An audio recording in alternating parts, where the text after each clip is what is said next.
Hər kəsə salam. Bugün mən Çin dilinin gətirdiyi iş imkanlarından tələbəm var ki, Çinşünasdırlar, Çin dili tərcümə ixtisasındadılar.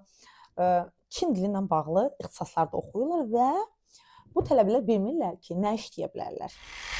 Çin dilində oxuduq, Çin dili ixtisasını, Çinşünaslığı, bu ixtisas Bakı də var, Dillər Universitetində çox universitetdə var. Hə, bəs biz məzun olduq, biz nə işləyəcəyik? Birinci, məzun olmaq deyil, nəsə öyrənmək lazımdır. Yəni siz düşünməməlisiniz ki, mən günümü satacağam, diplomu alacağam, gedib partiyada işləyəcəm. Yox, elə bir dünya yoxdur. Yəni siz Çin dilini bilmirsinizsə, heç yerdə heç bir şəkildə, yəni Çin dili ilə bağlı işləyə bilməyəcəksiniz. Çünki işləmək üçün biz əvvəlcə dili bilməliyik. İkinci bir məsələ, əgər biz bilirik, heç olmasa HSK 4 seviyəsində 4 il ərzində heç olmasa 4-ü almalısınız da. Yəni minimal deyirəm 5-i də almış ola bilərsiniz, hətta 6-ını da almış ola bilərsiniz. Əziz birinci kurslar, əgər bu videoya siz baxırsınızsa, elə bugün başlayın Çin dilini öyrənməyə. Çünki ixtisasınız çox gözəl ixtisasdır və çox gəlirli bir ixtisasdır. Əgər siz o ixtisası yiyələnə bilirsinizsə, yox əgər yiyələnmirsinizsə, gününüzü satacaqsınızsa və 4 ilin sonunda ayılacaqsınızsa, yəni onda ixtisası oxumamış kimi bir şeysiniz də. Deməli, biz ilk öncə 4 il ərzində bir məqsəd qoymalıyıq qabağımıza. Belə gəlir bəzən Çinşünasın 4-cü kursu, görmür HSK 3 səviyyədə bilmir də. Həqiqətən acınacaqlı bir vəziyyətdir də. Deməli, bu tələbəyə heç nə öyrətməyib. Bəlkə də bu tələbə heç nə öyrənməyib. Amma soruşsan görsən ki, deməli Çin dili müəllimi olmayıb, həqiqətən də öyrətməyiblər də. Ona görə özünüz məqsəd qoyun qabağınıza, öyrənin. Öyrəndikdən sonra necə işləməyə başlaya bilərsiniz?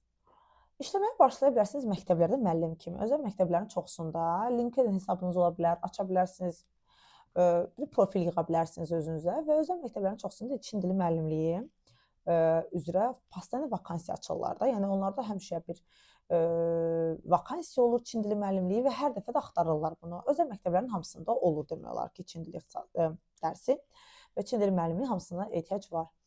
Birinci buradan başlamaq niyə deyirəm? Çünki uşaqlarla işləmək böyüklərlə işləməkdən daha asan ola bilər sizə birinci etapda, daha az gərginlik yarada bilər bu sizin üçün. Çünki uşaqlar hansı bir sizin dil səviyyənizi yoxlamırlar axı. Yəni siz nə qədər HSK 4-5 almış olsanız da gərginlik olur. Birinci mərhələdə biraz biliklərinizi bərk etmək üçün və iş mühitinə çıxmaq üçün məncə müəllimlikdə başlaya bilərsiniz uşaqlarla, özəl məktəblərdə. İkinci bir məsələ Çin şirkətləridir. İndi həddən artıq mənim Instagramda səhifəmi izləyirsinizsə, əgər görürsünüz nə qədər vakansiya mən elan edirəm tək. Hələ mən belə baxanda nə həlledici bir, nə ecaram, nə bir şeyəm. Mən sadəcə olaraq mənə deyilənləri paylaşıram. Və son səhifəmdə hətta highlights-a qoymuşam. Və hələ bəzən elə olur ki, vaxtım olmur. Biri mənə yazır ki, bax bu işi paylaş da. Vaxtım olmur, heç paylaşmıram da yəni. Amma yəni çox iş təklifləri gəlir mənə ki, tələbələrdə yəni daimi işlər də olur, gündəlik işlər də olur. Gündəlik işlərə də meyl eləyə bilərsiniz. İlkin mərhələdə Çinlilərlə ünsiyyət qurmaq üçün mən bələdçiliyi də tövsiyə edirəm, amma HSK 4 olsanız yaxşı olar bələdçi üçün, bələdçi olmaq üçün və bir müddət yəqin ki, siz şirkətə müraciət edəndə bələdçi kimi sizi bir müddət təlim keçəcəklər. Çünki 4 olmaq, 5 olmaq bələdçi olmaq deyil. Bələdçi olanda xüsusi terminologiya var ki, onları öyrənməlisiniz. Məsələn, qız qalası, necə deyəcəm, bunu bilməlisiniz də. Ona görə bir terminologiya, bir bukletlər verəcəklər, nə bilim, kitabçalar verəcəklər, onları öyrənməlisiniz də. Belə də iş karyerasına girişə bilərsiniz, amma bələdçi biraz ağır işdir. Yəni, hər adamın götürə biləcəyi, hər adamın eləyə biləcəyi bir iş deyil. Yüksək səbir istəyir, axşam saatlarında işləmək istəyir və s. və ilaxır. Digər bir opsiya, yəni bu bələdçilik sırf Çinlərə gəzdirmə məqsədi ilə təzə başlamaq üçün deyirəm. Şirkətlər var, Çin şirkətləri, hamısında postoyanlı vakansiya olur onların da. Çin restoranları, bunlar, bəs hardan tapa bilərik bunları? Bunları, əfsus ki, LinkedIn-də çox elanlar olmur. Daha çox əldən, məsələn, Çinşünasları izləyərək də, artıq müəyyən bir iş elanı paylaşan qruplar var, WeChat-da qoşula bilərsiniz, orada görə bilərsiniz. WeChat qrupları mütləq lazımdır qoşulmaq. Yəni belə əldən olur elanların çoxusu, yəni rəsmi verilmir elanların çoxusu. Rəsmi verilmir deyəndə, yəni Çinlər LinkedIn-dən çox istifadə etmirlər. Məsələ burasındadır. Ona görə onları heç yerə yerləşdirə bilmirlər, amma yəni kifayət qədər adamlar da verirlər. Mən kifayət qədər adamlar tanıyıram ki, o elanları verir və yəni paylaşılır da. İstəsəniz tapa bilərsiniz. Mən özüm də çalışım aktiv şəkildə paylaşım, çünki insanların, Çin-şünasların iş tapmasını, bazarda işsiz qalmamasını çox istəyirəm. Çünki düşünürəm ki, işsiz gənclik belə deyək də bir növdə avara gənclikdir. Yəni və yaxşı yerlərə cəmiyyəti aparmır avara gənclik. Ona görə işləmək, düşünürəm ki, iş tapmasına yönləndirmək bu mənim üçün belə deyim də şəxsi götürdüyüm inisiativdir. Yəni heç nə qarşılığını gözləmirəm. Hə, deməli bu elanlar da olur. Adətən məsələn tikinti şirkətləri indi doludur. Sadələkdə olur onların tərcüməçi kimi getmək. Maaşları necə olur? Maaşlar təzə başlayanda zaten 800 verirlər. ECSK 4-ün təzə başlamısınsa 800 1000 belə aralıqda verirlər. Yox, amma biraz daha təcrübəlisənsə, yəni 1500-də də qaldırırlar bunu. ECSK 4-sən, amma daha təcrübəlisən də 1500-də də qaldıra bilirlər.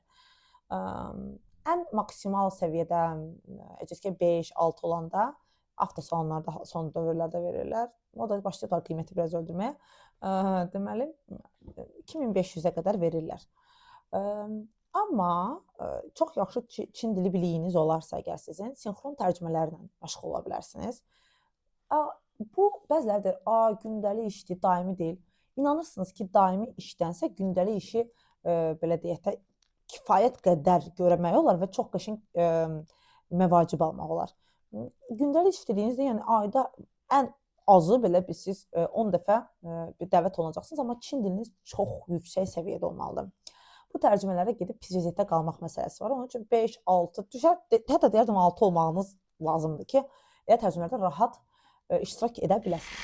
Nələr ola bilər bu adi tərcümələr, B2B görüşlər olur.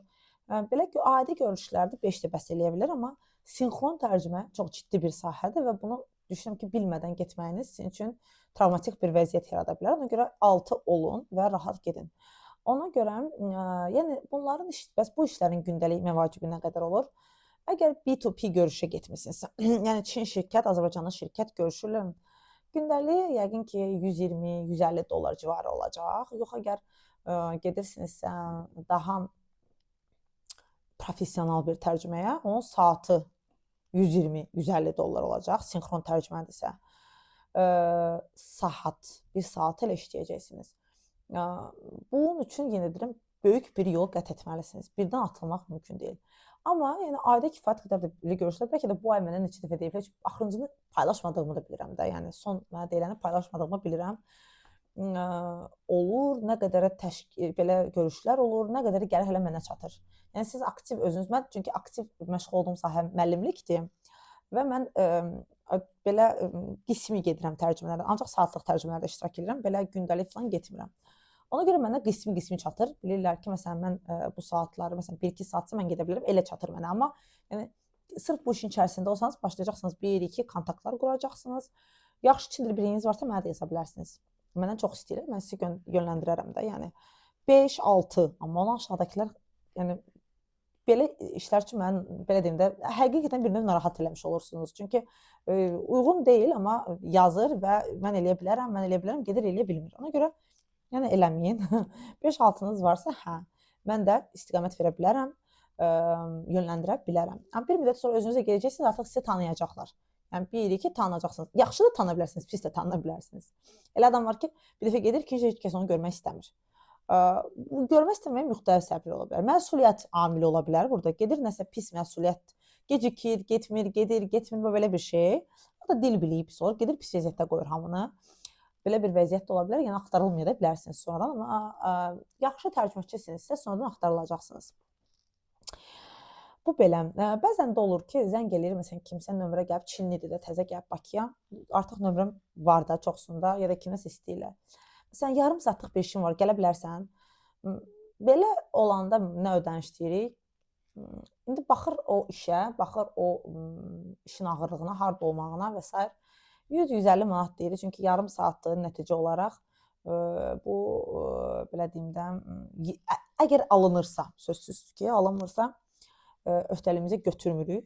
Çünki söz verib etməmək çox böyük bir pis imic yaratmaq amilidir bizim üçün. Bu da belə, yəni tələbələr nə ilə başlayım deyirsinizsə, tövsiyə edirəm ki, məktəblərlə başlayın ya da bələdçiliklə başlayın. Amma hər ikisi üçün ECSK 4 olun.